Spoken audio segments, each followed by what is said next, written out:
podcast called Jellison Podcast. He probably doesn't remember this at all. Yeah, we work together. It's easy. This is kind of real, like holy shit. And so it's really cool to get to be a part of that. Hey, you know how it is, bro. Hey, when you now tune into the biggest ever. We're not here just to take part. We're here to take over. I don't remember that. That's crazy. What's up, everyone? We're back with episode 155 of the Jellison Podcast. And today we're having a returning guest, Deshaun Thomas, joining all the way from Germany this time, as opposed to Japan. Last time, Deshaun, how are you? Good, man. It was good, man. It's good to be back on here, man. Appreciate it. Yes, sir. I appreciate you coming on. Just like we were talking before we hopped on here, season's wrapping up, but you guys still got the playoffs. And I mean, you guys have been balling this year, because I try to keep tabs as well as I can with all the guys that have been on the podcast and how they're doing overseas and whatnot. So I mean, how's that process going of getting prepped for the playoffs and everything like that? Yeah, I mean, we obviously it's been a minute that we talked, but yeah, I mean, it's going well. Obviously, we just got done with the playoffs in EuroLeague against Barcelona. Crazy series, tough series, took them to game 5. This year we had our ups and downs, with COVID and a couple of injuries, and we still came together and figured out a way to make the EuroLeague playoffs and take Barcelona to game 5. Came up short, but I think I was proud of my teammates, that we played really hard, for this season, the EuroLeague. Everybody played really hard together. We wish if we would have had everybody together fully as a roster, but we accomplished a lot of things this year. And then now it's getting ready for the German league, a league that's real respected. You got Berlin, in this league, who's a EuroLeague, and they won it the last 2 years. So the competitiveness is going to be there. So now we're just ready to get ready for a German league to try to win something, Mm-hmm. I think the way that they have it set up over there is really cool. It's kind of like soccer. I've talked to someone else about this. I forget who it was, but so you guys have like the regular German league that you guys are in, and then if you guys are good enough, you guys go to EuroLeague, and I mean those atmospheres are absolutely crazy. But the way they have it set up is really cool compared to like the NBA, or it'd be like a G League, or not even like a G League team, because you guys are all really good, but like I don't know, it's weird. It's not something that like typical basketball fans are accustomed to over here. Yeah, I mean, you play. It's basically you playing like it seems like you're playing 2 leagues. Yeah. You got the EuroLeague, Euro Cup, Euro Challenge. So and a lot of teams over here playing 1 game a week too. So, but the setup is when you're coming out of college and instead of trying to make it to the play professional overseas, you want to play EuroLeague. I mean, EuroLeague is like close to like the NBA. A lot of guys, former NBA players, the competition is off the chart. Fan bases in some countries are amazing, and it is kind of cool, man. Like I said, like you get to play 2 leagues, and then the season go by faster that way too. When you a week, it's tough and for 10 months. So, but this is the competitiveness. Like you got like the EuroLeague competitiveness, and then you got the domestic league. Some domestic leagues are so competitive too, like the Turkish league, the German league, the Serbian league is very, very competitive. So you're getting good basketball the way it's set up too. And I mean, that Barcelona team's damn good too. I mean, they got like Mirotic, I think, Alex Abrina, like a bunch of dudes that are in the NBA or were in the NBA, and like Mirotic is like a god over there, isn't he? Yeah, I mean, yeah, he was a big signing for a lot of money. So yeah, for sure, when you're making that lot of money, the high expectation, and he's like a god over there for sure. And when you guys get to those like the Euro Cup and things like that, I mean, what are those atmospheres like? Because I don't think I've heard you guys talk about it, and they seem absolutely insane. I mean, on EuroLeague, when you're playing against teams that are in EuroLeague, like let's say, for example, Greece and Serbian teams, that atmosphere is amazing. Like those fan bases is crazy, man. Like the best I ever seen, especially in Greece. You know, you play against Olympiacos or, you know, Pana, what my former team I used to play for.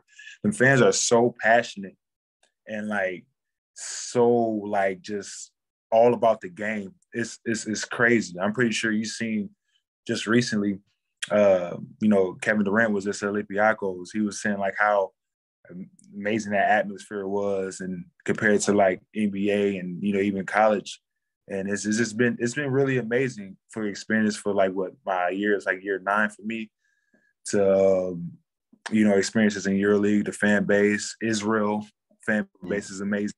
So man, it's just something. It's crazy, man. Isn't it a great experience? And for people who want to really come out there and take that experience, it'd be worth a while for sure. Yeah, dude, I need to get out there and experience those playoffs. That shit seems insane. Like they were talking about like the NBA fans, how they like.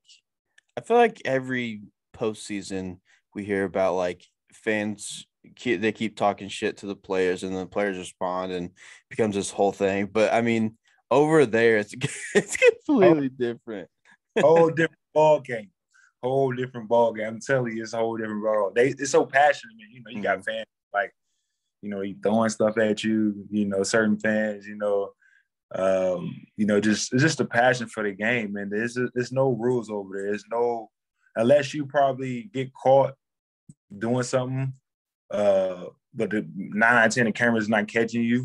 You know, EuroLeague might have step up and say something, but other than that, it's like it's whatever, pretty much.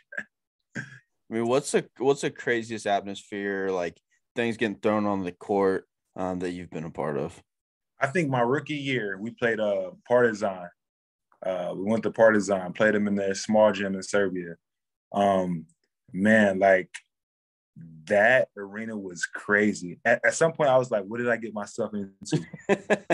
My rookie year, you know, like, do I really want this? Like, man, it was loud, crazy. They had the big old flags rolling around the gym, throwing like batteries, coins, you know, throwing stuff on a tunnel when we was running. Man, that was like the most craziest thing I experienced as my rookie year.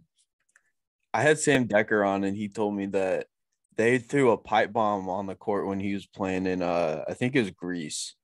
And they had to like stop the game for like an hour and then come back. He said a lot of people do it because they like everyone's betting on the games. So like if their team's losing, they're gonna throw a bunch of stuff on the court in hopes that, I mean, there's a long delay or the game gets canceled or something like that. It's crazy. No, they do. Yeah, a lot. Like, man, I played in Greece, you know what I'm saying? So I had one of the best fans, you know, in Greece I played with as Panathinaikos. And, you know, we lit off like 90-something flames in the stadium, 90-something flames. So, and we got in trouble for it because EuroLeague, next game, you know, no fans. But, yeah, I mean, it's just, like I said, you know, it's people betting on the game. And it's also a distraction, too. Say if you up 20 or you down 20. It's a distraction. Cut the game, let the other team cool down. I bet, you know, it's something that they do. It's their, you know, so I think it can be good in a way, and it can be bad in a way, you know. But my experience has always been good in a way because it was a distraction for the other opponent. So it's just their love and their passion for the game, man. And it's been a great experience for sure. You ever been close to being involved in any of those Malice in the Palace type moments over there? Nah. Never been close, man. Nah. Never been close to nothing like that. I'll just do my job and, you know, just handle my business. I mean, you certainly did handle your business against Barcelona. Obviously, like you mentioned, you guys didn't end up winning that series. But, I mean, you were balling out. What's it like to experience that and play at such a high level against a historic franchise over there? As my sake, after my rookie year, I went to play for Barcelona. Great organization, real professional. You know, one of the organizations you probably would say, close to the NBA type style. You know, for me to get a chance to play against them throughout my career, it's been amazing and playing well. And then playing with them my first time in the well, in the playoffs, I always played against Madrid and, Olympiacos in the playoff in my career, but now to play against them in one of my careers in the playoff has been a great experience. Actually, game one, I went kind of scoreless. Didn't play too much. What kind of scoreless for the first time in my career. And then after that, because they had the home court advantage after that, came out game two, scored 25, 6 or 7 from 3. And it was a great feeling to actually coming back after that game one of winning scoreless and come back and put on the show in front of, the Barcelona fans, that atmosphere, and competing at the highest level. Like I said, we took them to the game 5. Our team came up short, but I think we played really well to take a team like that who's number 1, 1-8. Mm-hmm. You know what I'm saying? The game 5, because nobody expected that. Yeah. I mean, when you guys go over there, is it different? Is it a different type of basketball from the German league, like your domestic league, and then you guys bring in Olympiacos, like you said? I mean, do they all play just completely different styles just because of where they're at in the world? Yeah, I mean, the EuroLeague is, you're playing 2 games, so you got to shift it. Obviously in German league, guys are smaller, quicker, wild, a lot of threes, get a lot of shots up. Instead of the EuroLeague is more like big body, slow pace, more tactical things you got to key in, moments, positioning, really, really stuff like that. So you got to shift your mind twice a week to get ready for that. So obviously, like the German league, you got to be just ready. Obviously, mentally, sometimes it's tough because you're coming back from a hard fight game in the EuroLeague. So German league, you got to be like ready to compete. It's going to be guys it's undersized, so it's all guards pretty much out there. Mm-hmm. So and they willing to play. They hungry. I mean, the German league is really well respected. And then you got to go back to EuroLeague and being even competitive, change your mindset, because you're going against former NBA players, top EuroLeague players. And, EuroLeague is so important to a lot of the organizations because, they all make history. So it's very, very, it's very not challenging, but you got to really keep your mindset on what league you in and how to shift real quick to get ready for those games. Mm-hmm.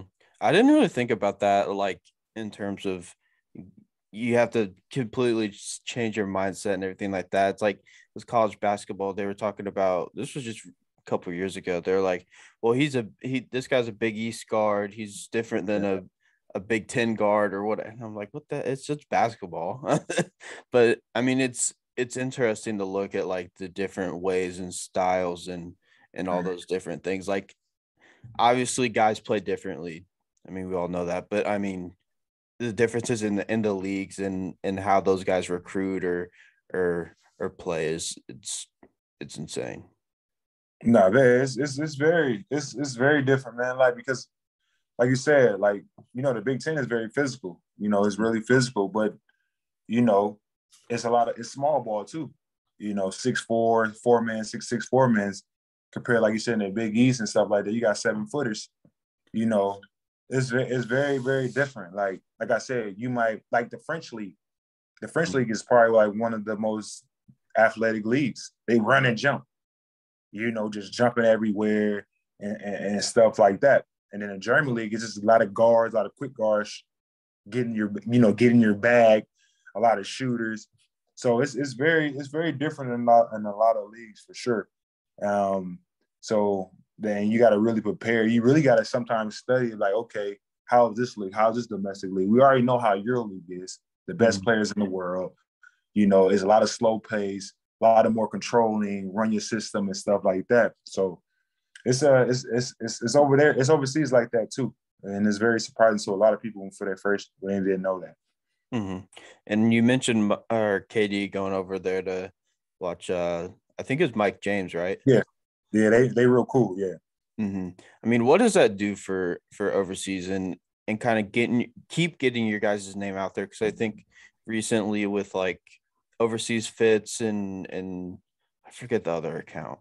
It's like Ball's Life or something like that. Across the waters, all that stuff. Yeah, I mean, but they do they do a Yeah. really good job of promoting you guys.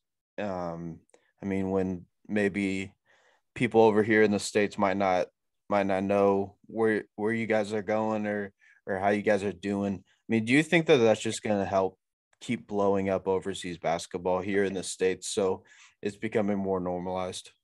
Yeah, I mean, people, like, who, my boy Ant, who does Swiss Culture, Yeah, yeah, he he does a great job. I remember last summer. Yeah, it was like last summer. Met with him. He came down and talked about what he trying to do. Because a lot of people in America don't see what we doing over here, what we going through, and how competitive the game is overseas. So they doing a really good job. Prime highlights across the water. Guys like that who's showing us and knowing what we doing, so people in America see how good it is. And for guys like Katie to come over there, because I'm pretty sure he sees it on Instagram too. He's seeing Mike James killing the EuroLeague, how competitive it is. So he probably want to see that experience and see that atmosphere. So it's good for EuroLeague and also good for us to let people know back at home, like EuroLeague overseas basketball is not as bad. Like it's competitiveness is everybody loves it, and it's just another platform for them to watch and keep up with their families and their players and their cousins and all that stuff to like, okay, this is what Euro basketball about. And it's very competitive. Yeah. And there is that kind of stigma of like, oh, overseas guys aren't good enough to make it in the NBA. They're bums, yada, yada, yada, whatever. I mean, if you are a fan of basketball and you tap into overseas basketball, even a little bit, I mean, you realize couldn't be further from the truth. I mean, you got guys in every single country, well, except for Antarctica, but I mean, just balling. And I mean, there's studs all over the place.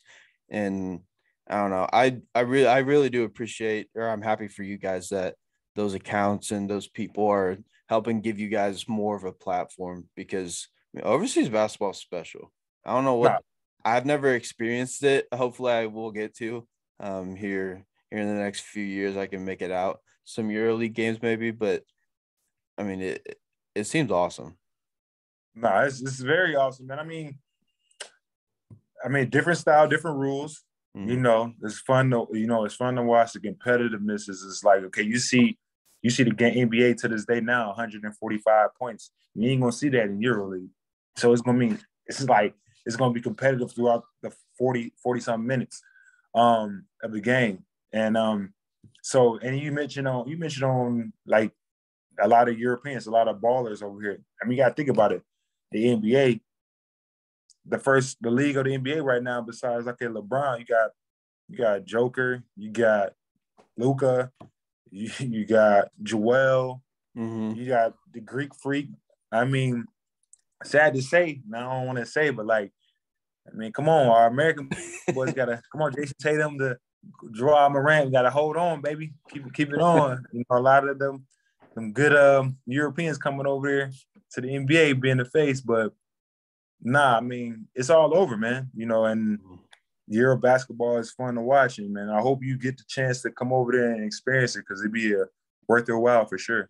Yeah, I didn't really think about all the European guys coming over and just taking over the league, because I mean, you got to think about it. The guys you just named, I mean, you could argue that those are the top 5 guys in the NBA right now. I think the Greek Freak is the best basketball player on the he earth. Probably after that 42-point game, I'm like, okay, because me and my teammates are like, he's the best player. We like, me, I'm biased. I'm like, man, I don't care LeBron, or what I'm saying, we still got the king. But after that game, I'm like, man, he might be the best player in the world right now. Yeah, and I mean, like, LeBron gets a lot of hate or whatever. So I mean, I if the Lakers were like a top 4 seed, I think he probably would have been like MVP. But still, I mean, it's gonna end up being Joker, Embiid, or Giannis MVP. And then you could throw Luka up there too. He's averaged a damn near a triple-double. Yeah, you can throw him. Like I said, the top 5, top 4 players are foreigners. And then, so I mean, that let you know right there how European basketball is. Lucas said it's easy to score in the NBA. I think really, I mean, I'm a scorer, so I mean, I score a lot in Europe too. So I'm in a different category. I'm in a different category.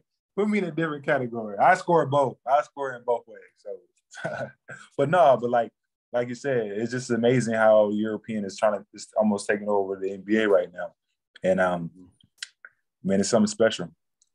And it's still like probably the second biggest global game behind soccer. I don't know if anything will catch soccer, but No. basketball's aside from soccer. I think basketball is probably the top of the list. No, for sure. As far as globalization of the game, because like football, I mean, kinda, not really. Yeah, it's American. Yeah. Baseball. I mean, Japan, a lot of baseball though. They love baseball in Japan, but I think you're right. Soccer and basketball is probably like the two most global for sure. Mm-hmm. But I mean, that just makes the game so much better. I think it's so cool that, I mean, you can be from France or whatever, and all these guys are coming over to the NBA or you're staying overseas and playing there. Do you think that because of how tough like EuroLeague and some of those leagues are over there, that, I mean, these guys are getting brought up through the fire and they're more equipped to go to the NBA and have success? I mean, you gotta look at it. A lot of those guys, it depends. I mean, a lot of them are young. A lot of the young guys, that you can look like. It's a guy, 7'3" guy named Victor from Asheville. He's an NBA prospect. I mean, you look at his upsize, great, can run the floor at 7'3", can shoot the ball, can block shots. I mean, they over there, they developing over here. They developing, and you can be like, okay. And these last couple of years, they've been coming from Europe and being successful. Back then, you'd be like, okay, guy come from Europe, and you like, okay, he's going back to Europe for 3 more years. Mm-hmm. You know what I'm saying, to get his money. They're not going to send him in the NBA. So it's like the NBA told him to stay over and then come over. So it's like now they coming over from the jump and being successful. And that's something special and good for Europe and EuroLeague, for the development side of players. Mm-hmm. And there's a lot of guys that we probably wouldn't even mention, but like Porzingis and Saric and guys like that. Everyone's trying to find a new Porzingis.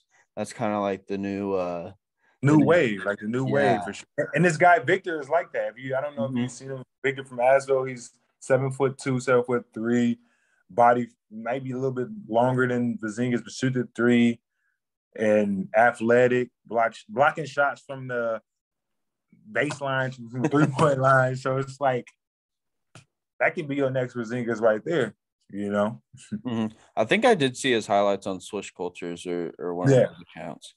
Mm-hmm. He looks like a dog. Yeah. He got potential for sure. Mm-hmm. And then it is kind of cool too to see like the Porzingis, and I mean, I guess in this draft class specifically, there's Chet Holmgren from Gonzaga, but I mean Victor and Porzingis. He's good too. He's good. He's damn good. But I mean, there's all these like unicorn type players like Giannis and Porzingis coming from overseas that we don't see a whole lot of over here in the States. No, not that I can remember. No, not that really.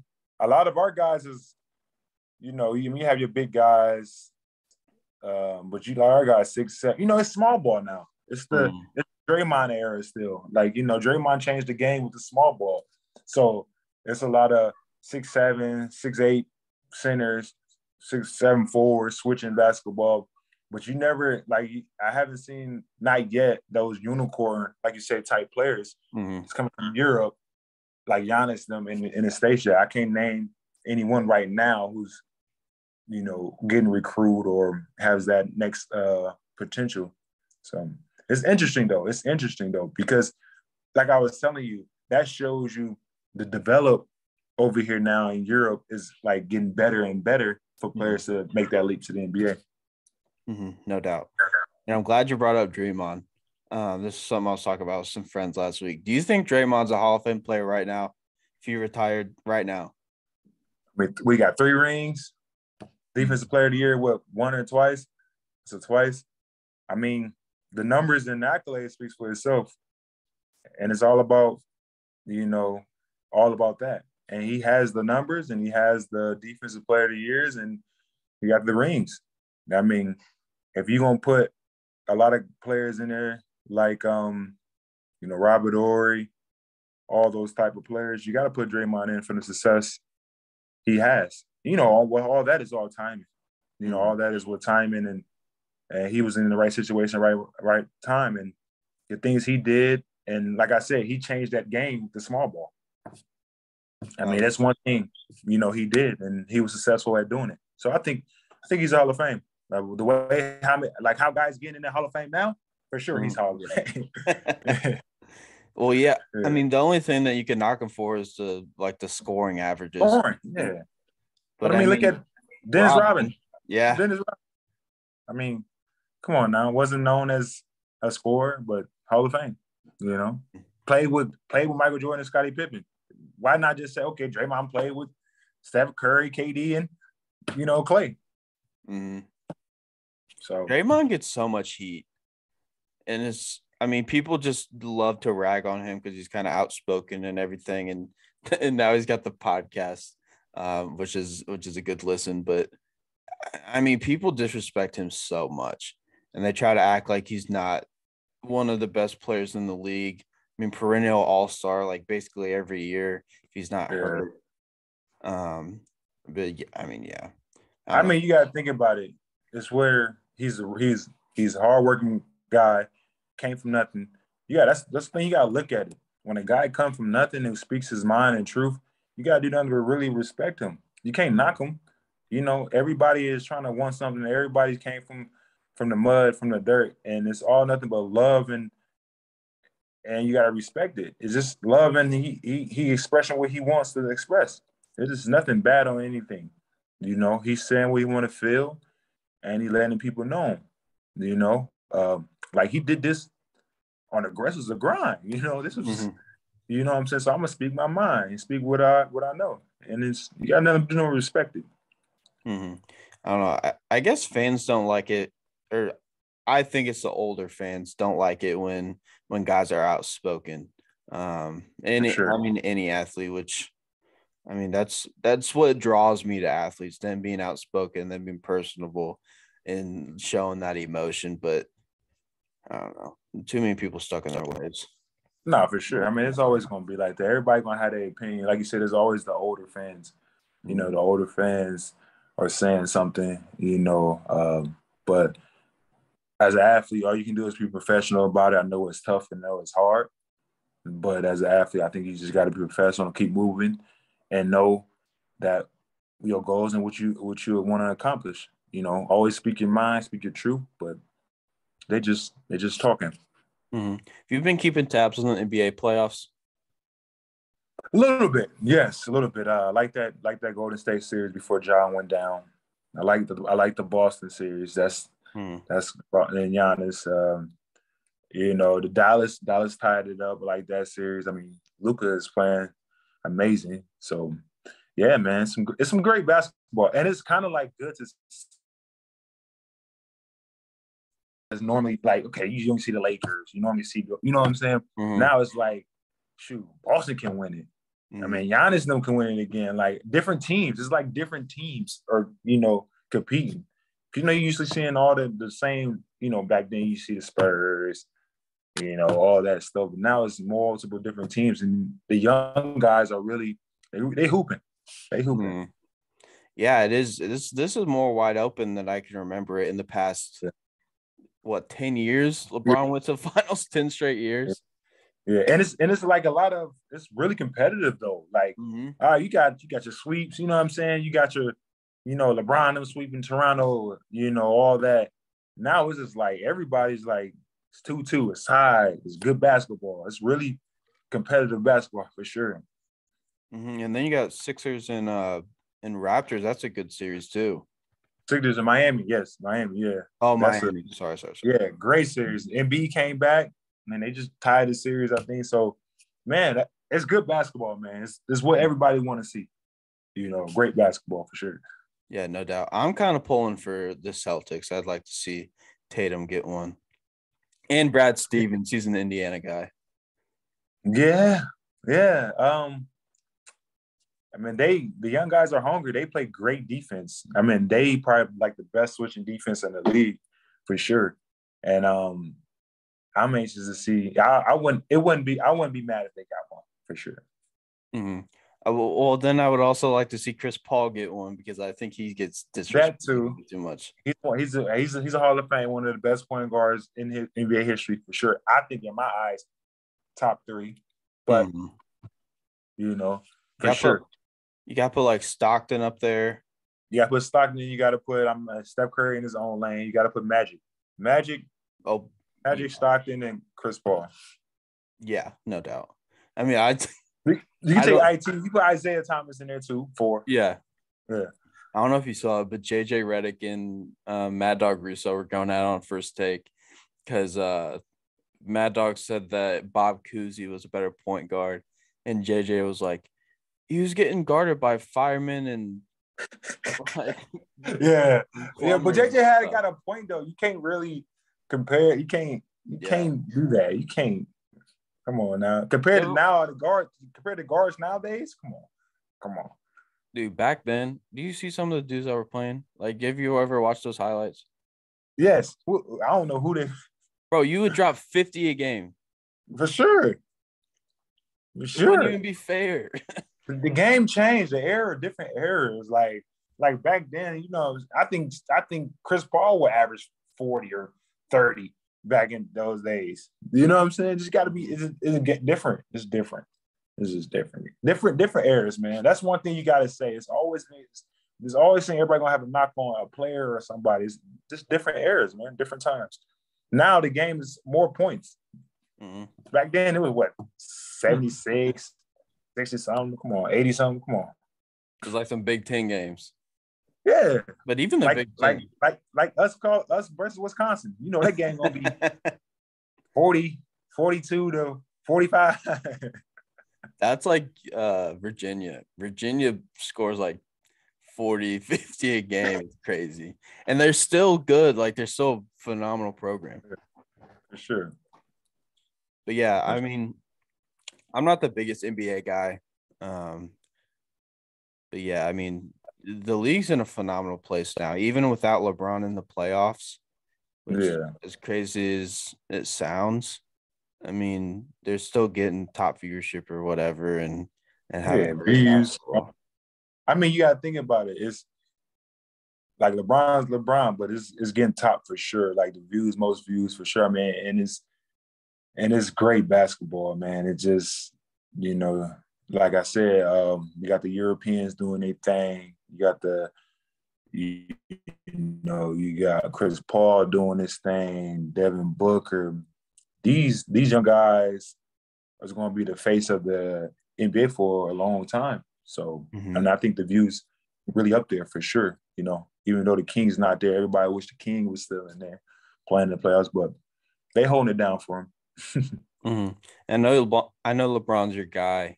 I mean, what do you think is going to happen with him going forward? It's the Lakers. I mean, they got Russ, and Russ was kind of, I mean, I don't want to say he's washed, but not the player he used to be, safe to say. And then AD can't stay on the court, so they're kind of stuck right now. I mean, LeBron always going to be LeBron. I think. I mean, his mental, his study of the game for all these years, know his spots, know when to waste his energy. I mean, got to think about that's what a lot of the older players and superstars did later on in their career.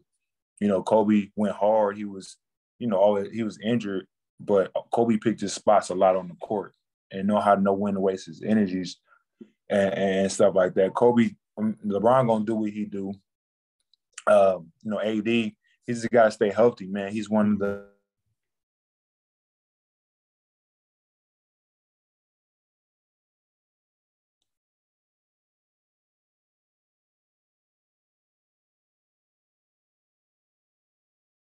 Uh-oh.